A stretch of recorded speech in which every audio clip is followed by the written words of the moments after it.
Good afternoon, everyone. We're here for another DPU event. We're here with Dr. Raktim. The theme for today's event is conflict politics means to developmentalism. Dr. Raktim is currently a lecturer at DPU and a joint program leader in the MSc Development Administration and Planning. His interest lies broadly in two thematic areas: urban politics and ethnography of the state.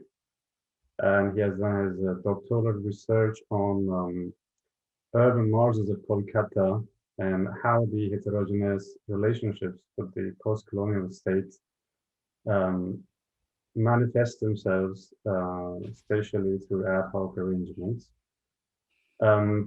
I myself am Combase Rafi. I should have introduced myself in the beginning. I'm a PhD student also at DPU. I've been a sort of a colleague of Raktim for the past few months, but due to COVID, I haven't had the chance to interact with Raktim in a social setting. So this would be my chance to also get to know Raktim and get to know how he has developed intellectually through the many years of his academic work and professional career. Raktim started his academic work in India before joining DPU. He worked at the Department of Planning at the School of Planning and Architecture in Bhopal and the School of Planning and Architecture in Vijayawada in India. He has a Bachelor of Science in Geography from University of Calcutta and a Master of Science in Geography from University of Calcutta, as well as a Master of Planning from the Center for Environmental Planning and Technology in India. So to begin our conversation with Raktim, I would ask Raktim to take us to his intellectual origins. Why did you choose studying planning and geography? What led you to this decision in the beginning? Thanks, Kambez. Thank you for this eloquent introduction. And it's kind of, many people say that they accidentally end up in academics, which was not for my case. I always knew that I want to be in academics. So I tried different kinds of jobs from real estate to civil society organizations. And every time when I was doing all these jobs, I knew that these are not my place somehow. Mm-hmm. So okay. These were all stopgap before I kind of ended up in academics. And particularly in terms of subject preference, I was also kind of very much sure at a very early age because I wanted to study geography. And that came in mind because when I used to go to school and when there was an exam of geography, I never needed to study anything. So I felt very confident about geography. And then I kind of decided if I'm so confident about that subject, when I don't need to study even before the exam, why can't you opt that subject as my preference? So that kind of led me to kind of study geography at bachelor level after finishing my school.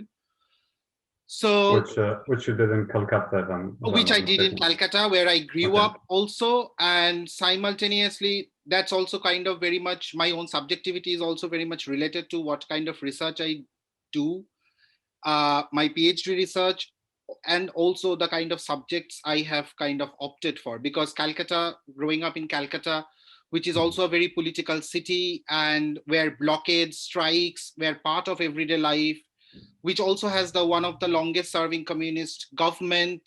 So all these things happened together when I was growing up, and those kind of things kind of also shaped my own subjectivity, my praxis, and my research interest. Which period are we talking about back then? Which years? So this is so I was growing up in early 90s. Okay. So I went to university in early 2000. So these were the time when all these things were happening, and I was very much also actively participating in the student politics. I was fighting for election, mobilizing people. So all these kind of things, when I reflect back now, I think all my interest on research to look at politics kind of also shaped by all these other experiences which I had when I was kind of developing as a human being. Okay.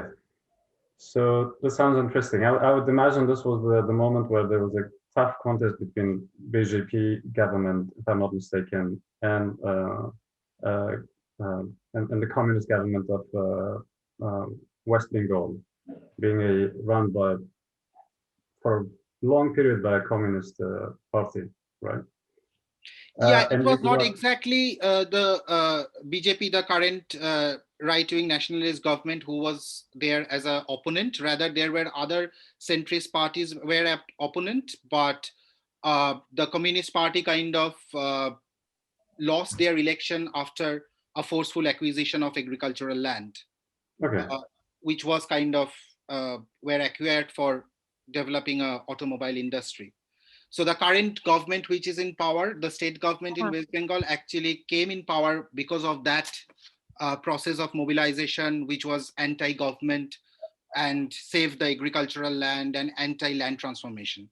So, which is by all means a centrist, semi-right-wing government also. okay. So West Bengal is a very complicated political area. We will get to all those details as we move on with the discussion. So that's the environment where you had to choose to study geography and planning while being active in civil society and local politics.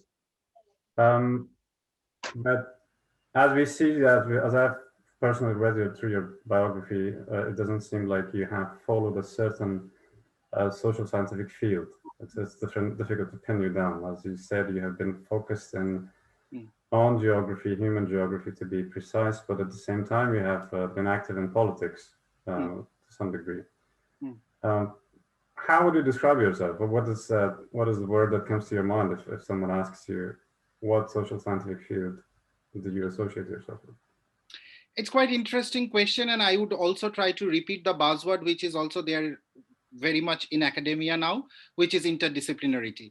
So I also kind of considered myself as a very interdisciplinary person based on my interest also, because I have training in geography, I have training in urban planning, and also I finally finished my PhD in development studies. So which kind of gives me each of these disciplines kind of gives me very different vantage point to look at Mhm. space, because space has always been a central theme for my own interest and research. And to that extent, I can actually say that I'm very obsessed with space. And so that interdisciplinarity is definitely there when I look at my own trajectory. Simultaneously, I would also like to highlight that I am very much disciplinary when I try to select methods.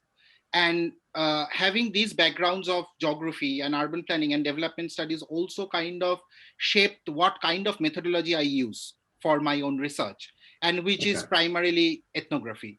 So I consider myself as an ethnographer and I do ethnography, which is also a little bit different from the normative understanding of geography, because which was also because of my own counter praxian argument against the geography, the way it has been taught in India, Mm-hmm. because geography as a discipline in India is very much focused on geographical information system, GIS, and remote sensing.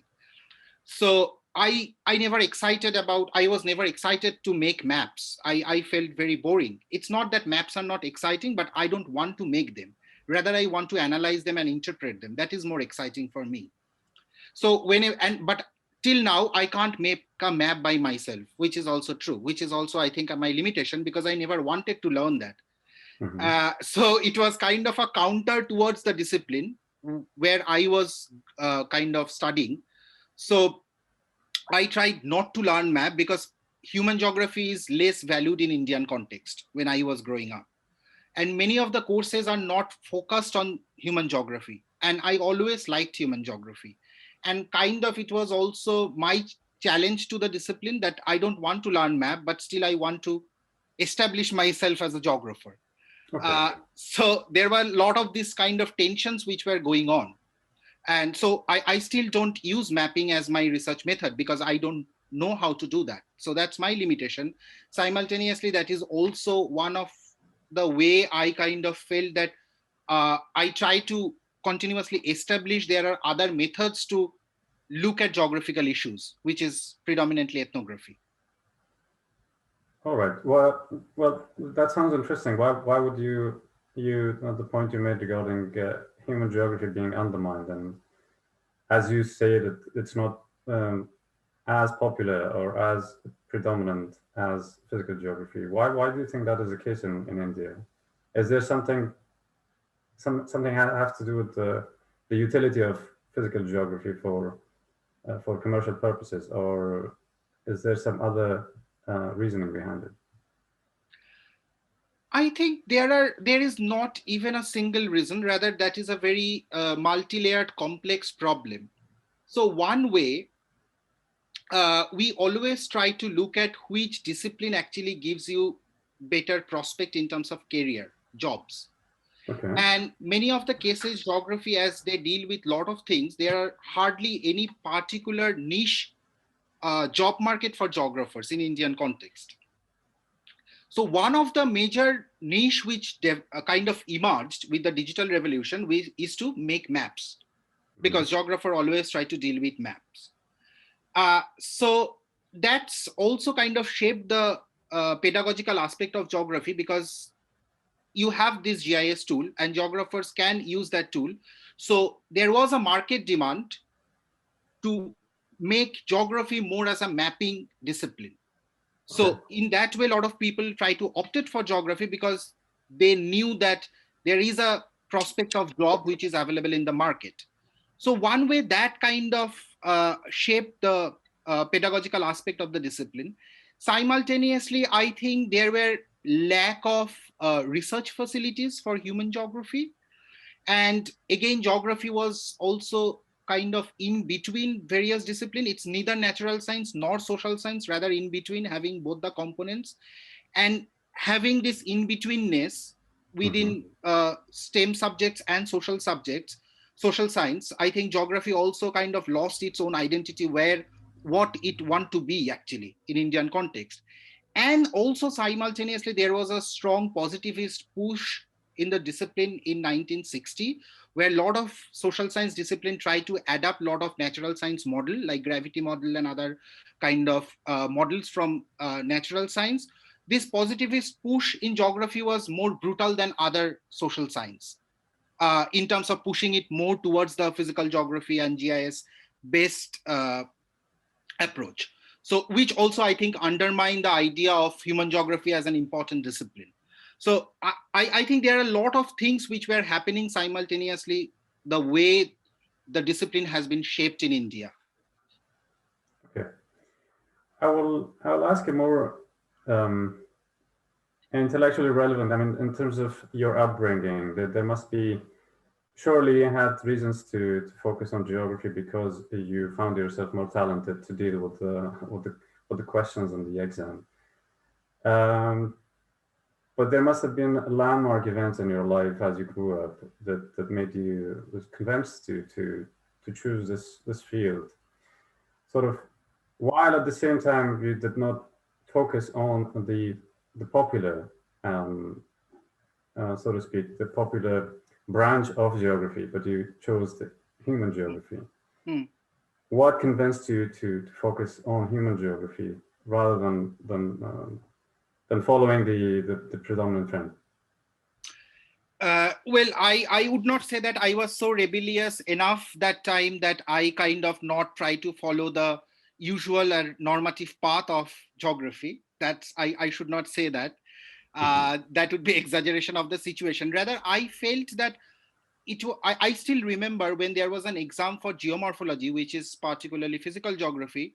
I actually struggled to write the exam paper because I couldn't understand a single thing which was written in the books. And whereas Okay. human geography, I could even go and write something, because I think that's how my skills were also developed. And I can still remember one very interesting event. So many of the, like many privileged, middle class, urban Bengali parents, my parents also took me to this career counseling at the age of 10 or 12.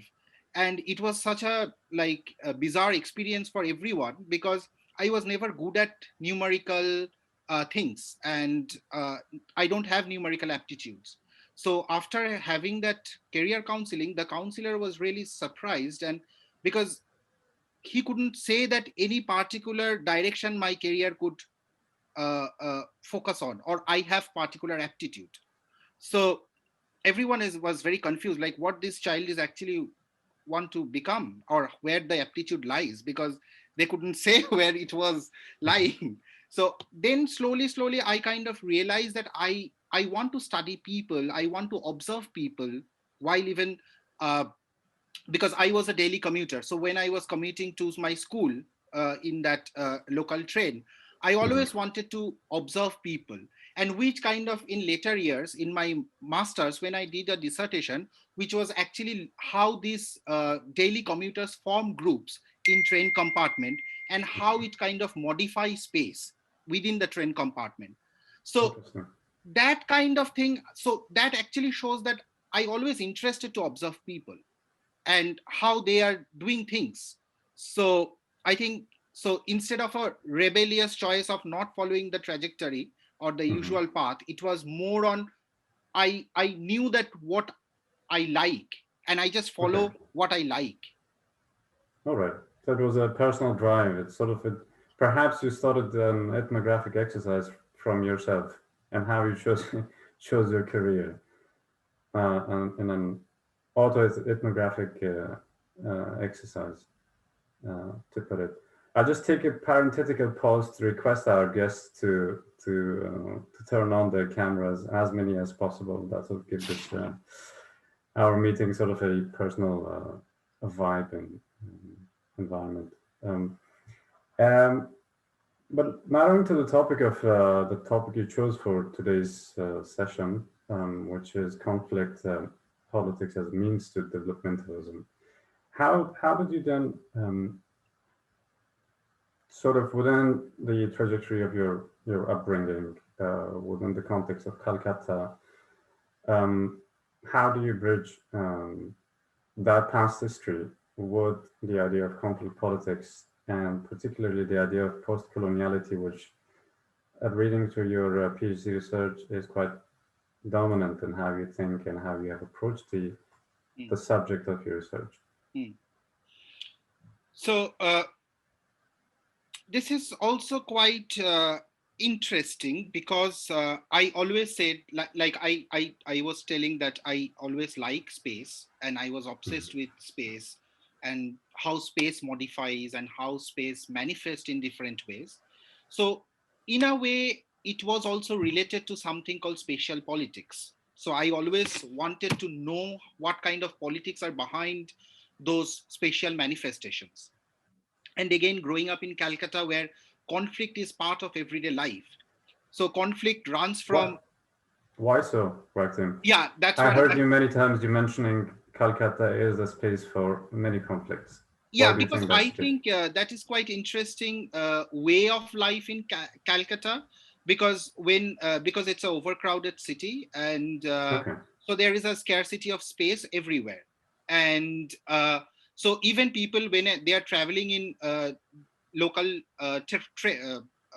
train, they are always arguing with each other just to get a small space, and which was also kind of idea for doing my dissertation on commuter groups. And simultaneously, as I was telling, that because of communist government, blockade, strikes were always essential part of political praxis. And that is how communist government kind of try to mobilize people, and they try to kind of manifest their electoral politics through conflicts. So conflict was very much essential. But when I kind of ended up in my PhD, my idea of conflict was also changed in a way after my field work, because my initial title of my PhD was Right to Resist, how people are resisting. So it was on urban resistance. And when I went to my field work, and that's why I always feel that field work, particularly my PhD field work, was very much iterative in nature, because there were a lot of things which I kind of preconceived and went to field, and which completely changed in a different way when I was doing my field work. So starting with this idea of resistance, when I went through my field work, I realized that resistance as a word is already having a lot of baggages of antagonism and direct confrontation, violence. So, but the politics to exert rights in cities for marginalized groups are more nuanced, are more multiple, and very heterogeneous in nature, and which involves direct confrontation, which involves violence, but that is not the only thing. There are also some kind of co-option with state. There are ways of clientelism, clientelistic relationship with the state. So there are multiplicity which is associated with their politics. And that's why I kind of shifted this right to resist approach to more as a conflict politics. So I kind of changed after my field work, like I replaced the word resistance with conflict politics, because that idea of conflict politics gave me a broader room to accommodate this multiplicity of relationship, what marginalized group and state share. Okay. Yes, I guess the idea, there's an interesting thread that runs through your PhD, which is the idea of resistance, which you pointed out just now. And you said that you understand it as not merely the idea of an antagonistic refusal of power, but permitting for an extension of power itself. How do you mean that? Can you elaborate on that very principled idea in your research? So I'll give you one example from one of my case study, which was kind of organized. The movement was organized by squatter dwellers in a small township. So where the government was evicting a large number of squatter dwellers because to beautify the city.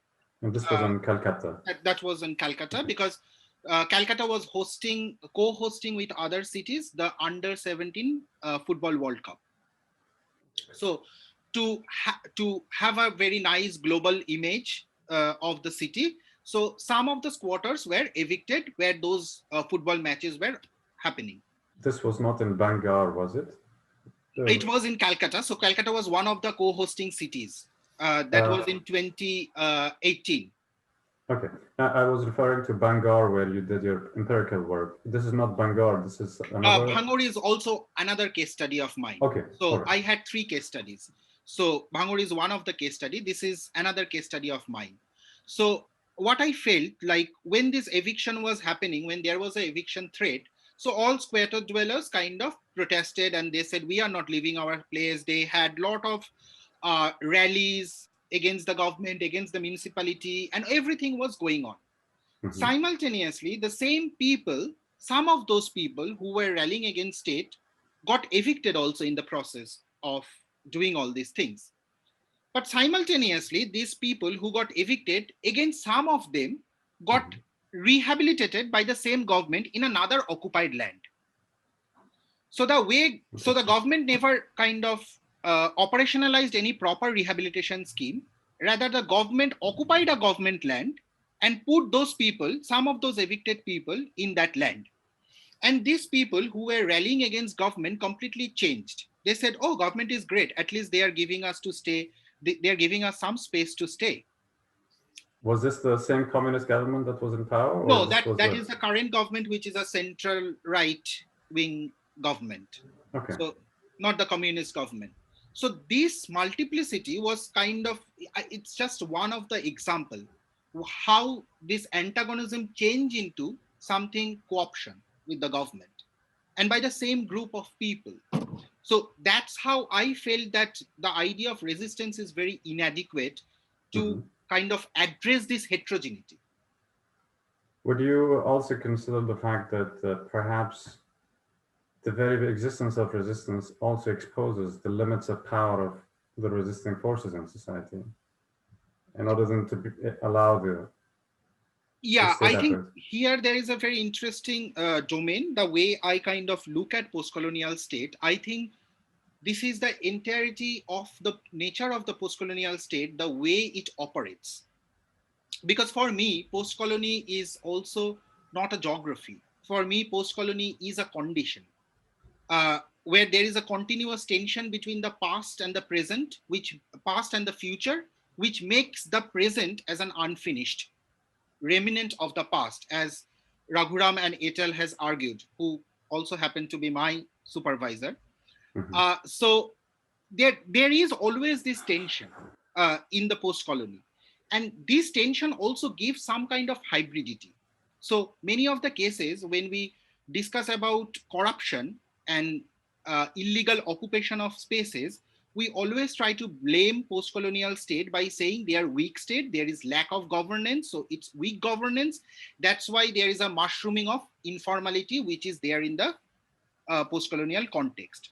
Rather, I challenge this idea of weakness or immaturity of post-colonial state. Rather, what I argue is that post-colonial state is very much aware that these things happen. So it's not a weakness of governance. Rather, they crafted the governance system in such a way where they create these loopholes to exert their political choice, because they know they can maneuver these loopholes to gain certain things politically on their behalf. So it's rather not a weakness of the post-colonial state. Rather, they are very much aware how to maneuver across various power networks to get the best advantage.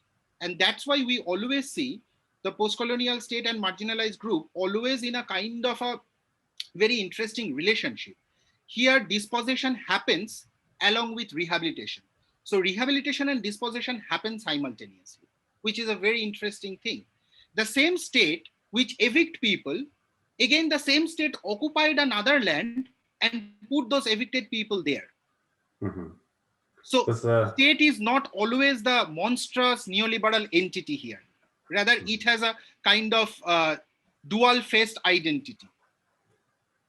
This might tie to the idea of entangled power, as you have used in the book by Sharp and et al. The fact that power, if understood as a sort of a network in a space, it both has positive and negative aspects, and it's not to be understood as merely as a negative instrument in the hands of the powerful. So going back to your own choices, your own intellectual choices that you made, so the idea of resistance propelled you to choosing or leaning towards conflict politics and post-coloniality, and the tension that exists between what the colonial period dictated and what the realities of today demand. And how does this tension is negotiated between the powerful and the subaltern, right? How would you then bring in the idea of development as freedom, as you have referred to it, especially the idea of freedom as an end in itself, as a constitutive part of development, but at the same time, the understanding of freedom as an instrument to achieving other aspects of development. How do you then bring that idea in? I think it's quite an interesting and complicated question, because I think my reading of Sen's work on development as freedom is when Sen is particularly looking at the effectiveness to form a human agency to achieve development. However, Sen is quite silent about whether those kind of freedom are actually focusing on collective freedom or individual freedom. And there is a kind of very, very interesting and ambiguous terrain between this, not highlighting the collective and the individual freedom. Because if we are trying to focus on individual freedom, that actually the neoliberal idea of propertized citizenship. Whereas the collective idea of freedom is quite essential for any kind of democratic participation. And I assume that Sen actually meant as a collective freedom. But however, there are a bit of ambiguity which I always struggled with Sen's theorization of development as freedom. Rather, what I did in my own work is actually trying to at least starting critique development as an approach, starting from Sen's idea of development. So I completely acknowledge the importance of Sen's work, which was kind of led to getting a Nobel Prize to him. But simultaneously, I also do not take Sen's idea as it is. Rather, I kind of expand and critique that idea in through various lenses. And in a way, what I see that particularly sense I follow based on sense idea like dissent and resistance as a means and expression of freedom. So right to resist is an important and essential right. So here I kind of develop more on Laclau's and Moffo's idea of radical democracy, where democracy is actually an unfinished and reflexive project, where differences are appreciated, where dissents are acknowledged, and antagonism can be included. So that is how I look at freedom. So for me, freedom is the right to resist, right to dissent, right to protest. So these are for me as freedom. And I feel these are also essential means to achieve development. I'm not sure whether it was clear or not to your question. I did understand but I would return back to problematizing the idea of, well, how would you then connect this idea of collective freedom or individual freedom with the idea of conflict politics within the context of your own empirical work within Bengal and Kolkata? How do you use that empirical work to challenge this notion of freedom as Sen theorizes it? That is quite an interesting also which comes from my insight, which comes from my own empirics. So one of the case study which is in Bhangur is a peri-urban area which is very close to the airport. So there is a very high appreciation of the land. So which kind of led to transformation of land. Is it part of a urban expansion in Calcutta? It's part of urban expansion of Calcutta. Okay. And so there was a very high value of those agricultural land, and many of those lands were converted into high-end commercial and residential developments. So, but simultaneously, that particular land area also has this flavor of agricultural land. So when I went to fieldwork, the first day I kind of landed there, I saw there is a small black board within paddy field. So that small blackboard is written as SEZ, which means Special Economic Zone. So if you look at that paddy field, you will not see any sign of a Special Economic Zone there. But there is a small board which is existing there. So that means something is happening on those lines. So when I did my ethnography, what I realized that those lands has already transferred the ownership. So some real estate company bought those lands from the farmers, but they have not converted those lands to Special Economic Zone. Rather, they gave the farmers farming right on those lands. Why? Because they knew near Calcutta, if they do that conversion immediately, there will be huge protest, huge political mobilization, and finally there will not be any conversion, so the entire process will be stalled. So they are very clever, these real estate guys. So what they did, they never wanted to intimidate people or agitate people. For that, they gave them this right of farming. So the farmers are very happy because they still have the farming right, without actually acknowledging that their ownership on those lands has already gone. Okay. So because of that kind of subtle conversion, that never agitated people, and it's still continuing like with the board of SEZ, but there are still farming activities which are going on. So here I kind of relate to what Abdul Malik Simon has written as the city yet to come. So here, this particular landscape, development is yet to come. Development is at the doorstep, but still it's not entering. If we look at those real estate development as a development, normative idea of development. If I understood it correctly, Raktim, so there isn't a consensus there wasn't a consensus between the real estate companies and the farmers, or there was? If there was, then who would be waging the resistance if it was publicized? The same farmers, and the land which was next to this SEZ land, the state government occupied that land to construct a power grid and a power plant project. Okay. So some people actually willingly gave this land to the state government because it kind of came as a public interest because power grid is going to supply electricity to villages, which was not true. It was actually meant for power trading, not to supply electricity in villages. So it So was a some people, commercial, yeah, it was a it's a just commercial power, enterprise. it's just electric capitalism. Okay. So when some farmers actually willingly gave this land to government, and then they realized that government has not done any of the environmental impact assessment or any social impact assessment, any of those impact assessments. And finally, what happened was they also realized that they are actually paying the farmers lower price than the market rate of those uh, lands.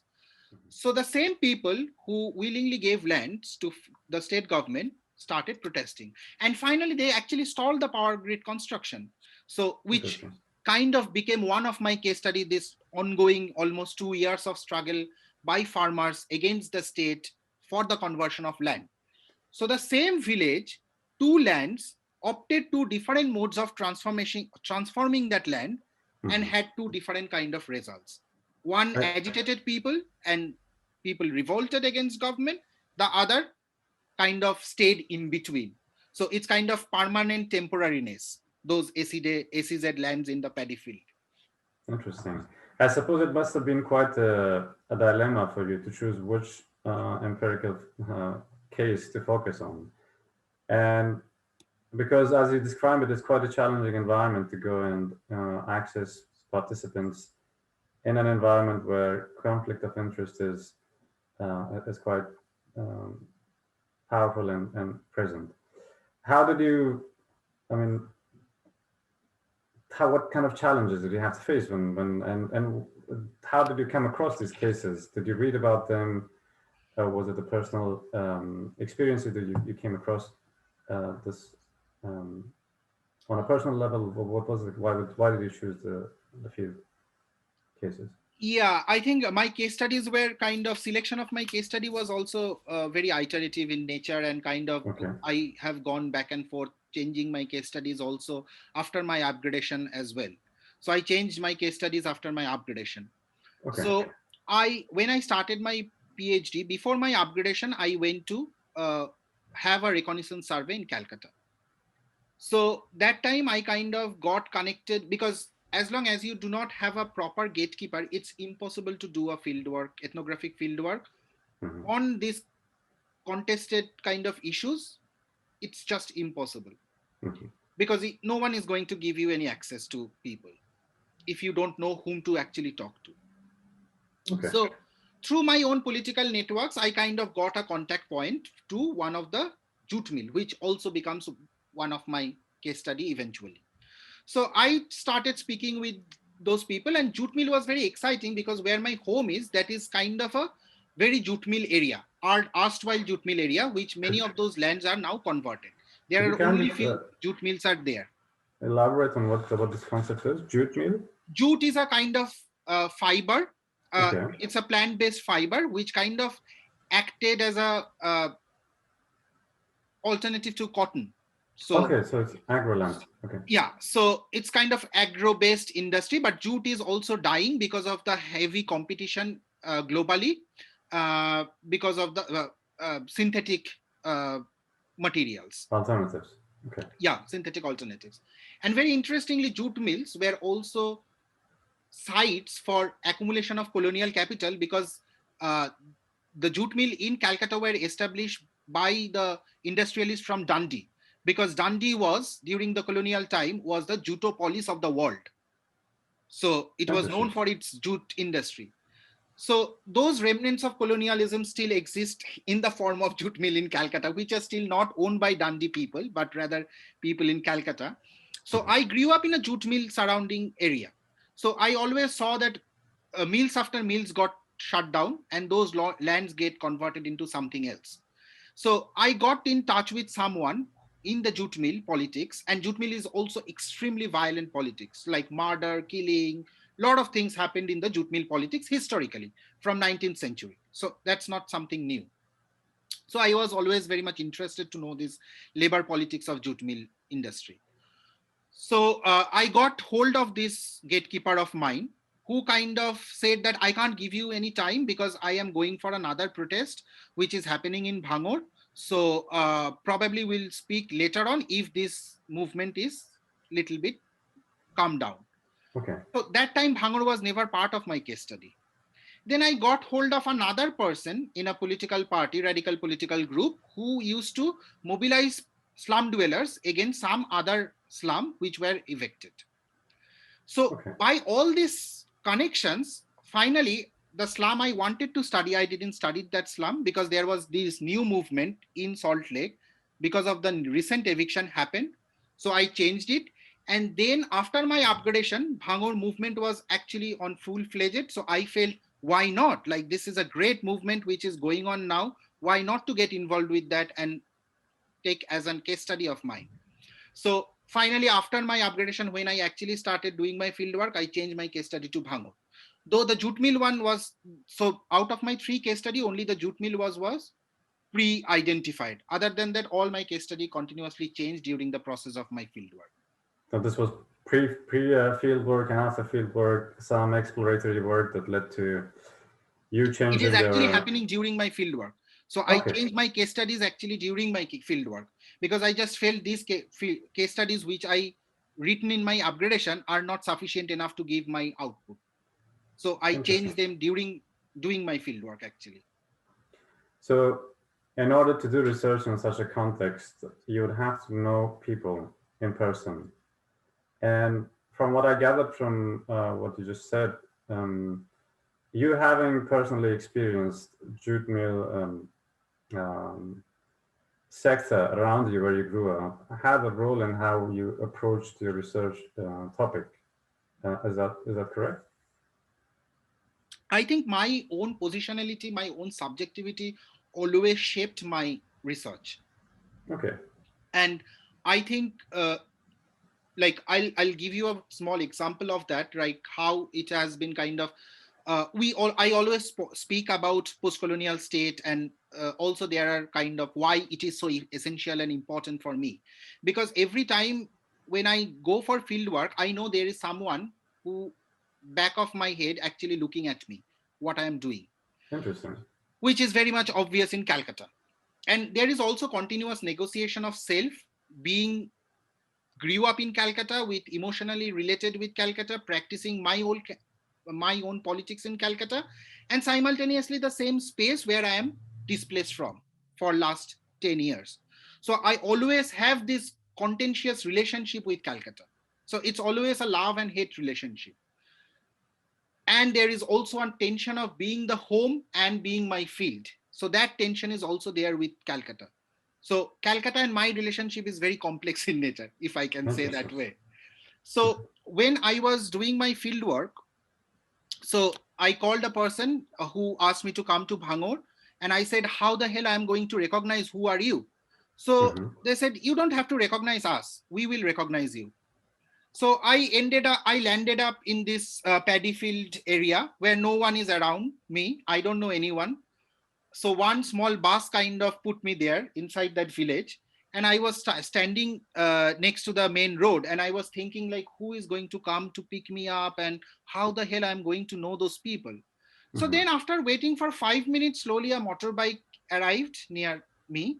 And they said, ride the bike. We will take you where you want to go. I said, who the hell you are? He said, you don't have to know. We know where you are going and whom you want to meet. We will send you there. Did they blindfold you? Not, no, it was not covered or anything. He was a normal human being.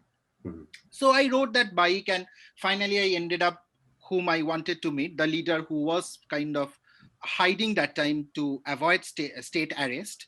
And I interviewed him. So everyone knew I was there and who am I, what I am doing, whom I want to meet. So there is continuous presence of state or absence of state. Interesting. So these people who gave me that ride in the motorbike were actually anti-state people. But their network knew that I don't look like a village person. my accent is different, and they knew who is coming to their village for what purpose. So all information was with them before even I ended up landing there. So this is how contentious this situation is. And this also kind of motivated, because again, post-colonial state and its ethnography was not part of my PhD before. And when I have experienced all this multiple kind of situation, and even I was sitting somewhere and I was interviewing a municipal councillor, and she was giving me all answer, and there was a person who was sitting her to her right hand, and he was listening to the entire conversation. He never expressed that he actually know me. He never expressed that. Before I was trying to leave, he said, well, you are very much sympathizer of Bangladeshi migrant because you were drinking tea with them last Sunday. I was spellbound. Like, I don't think that I have seen this person ever in my life, but this person actually knew what I was doing for last 1 week. So there is always surveillance of state, which was happening while I was doing my field work. So which kind of motivated me to write something, as one of my sub-chapter was called Dancing with Post-Colonial State. So this is not exactly a challenge. Rather, I enjoyed this kind of negotiation, tension, and all of this, which kind of embodied and allegorical, like, and I took that analogy of dancing. So that's why I wrote Dancing with Post-Colonial State as one of my sub-chapter in my PhD. Interesting. We're left with 6 minutes from our meeting. I would want to open up for questions if anyone has any questions to ask. Otherwise, I could continue with moving on to the research methods that you used, and why did you choose to sort of latch on to one research method after, as you mentioned, many reflections, many changes that came along the way? So is there any question? Are there any questions from our guests?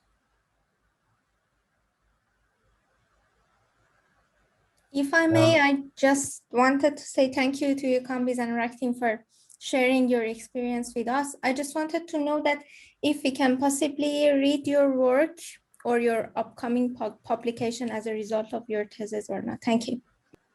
Thank you, Narges.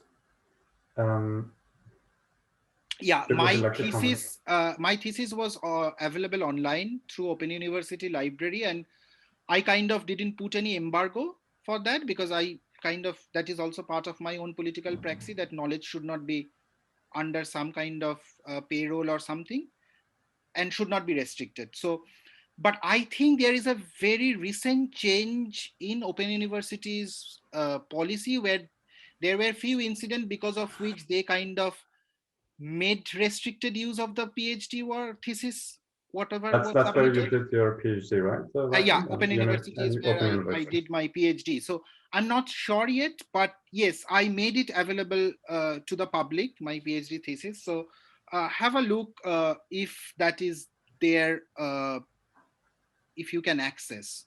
Sure. If there aren't any other questions, I would like to move on. And I also think I have deposited one copy to IRIS, which is the UCL depository. I think I did. Okay. So feel free to have a look if you are interested. Moving on to the question of research methods. How did you, as I mentioned before, how did you choose to lean on one particular method after many changes after your upgrade? I do not have any, I actually didn't use one particular method, rather I used 3-4 methods. Okay. So again, these are all very much based on my own interest and my own strength and what I like, to be honest. Sure. How would you explain that? Could you explain that a bit more? Like, how would you tie your own personal interest with as you said, I was always interested for visual ethnography. Okay. So visual ethnography also became a very important part of my PhD, where I try to look at all these artifacts, what many of these protesters were creating, and did a discourse analysis of those artifacts. Artifacts means wall posters, pamphlets, which many of the protesters group as well as state used. So I kind of use those visual materials to kind of triangulate some of the interview, what they were saying. So so those visual elements became very important to triangulate some of the claims what I was interviewing. So I used participant observation, I used semi-structured interview, and I also used visual ethnography. I wanted to do a ethnography of which is called autophotography, where participants take photographs. But as all these areas were extremely, I would say, people were very busy by protesting people, so they didn't have time to kind of take photograph for my own research. So, and I couldn't train them also. So that's why I didn't do a autophotography. So where photography is taken by the respondent, rather I try to interpret it through my own way. By taking photographs by myself and one of my friend who is a photographer who also supported me with some of my fieldwork photography. So I looked at those visual images as a triangulation method to look at some of the claims which are emerging from my interview. And also being a participant in those processes, I walked with them in their rallies, I ate with them, I was part of the community mobilization process, I was present there. So being also present in those actions and practices, I also became a kind of participant observant in that process. So these three methods I particularly used for data collection. So in a way, your own research methods were a product of the complexity of the situation you're dealing with, if we could put it in a nutshell. Yeah, I think that's true. And it's also, I think, very iterative in nature, and we cannot go to field, and if we are actually doing ethnography, we cannot be very certain about our methods. Rather, that's what field teaches us. It refines us, because field also challenges some of your normative identity. And all of us who have done PhD fieldwork, we know how field also shapes your own thinking process in the process of doing fieldwork. So Okay. I think it's good to start with some amount of methods, but don't be too rigid with the methods. Rather, be flexible to encounter those challenges what field can impose in front of you, so that you can change your methods. This brings us quite appropriately to the last question I have, Raktim. Would you categorize your PhD fieldwork as a journey or as an ending? What would if you were going to compare yourself before your PhD work and your after your PhD? What strikes you as the most rich aspect of this experience? Is it the final thesis or the entire journey? No, I think it's an entire journey. So my PhD, I also kind of lived in my PhD. I sharpened my politics through doing my PhD. I became aware of certain privileges of mine because I did my PhD, because I did my field work.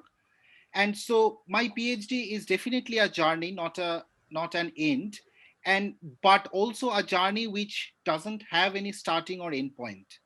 So it's kind of a continuous process, I think, of self-realization and self-reflection. Interesting. That brings us to the end of today's event. And I thank you very much, Raktim, for sharing your experiences with us, with everyone here. And I hope that this endeavor, this intellectual endeavor that you began continues, and we see more of you in the coming years.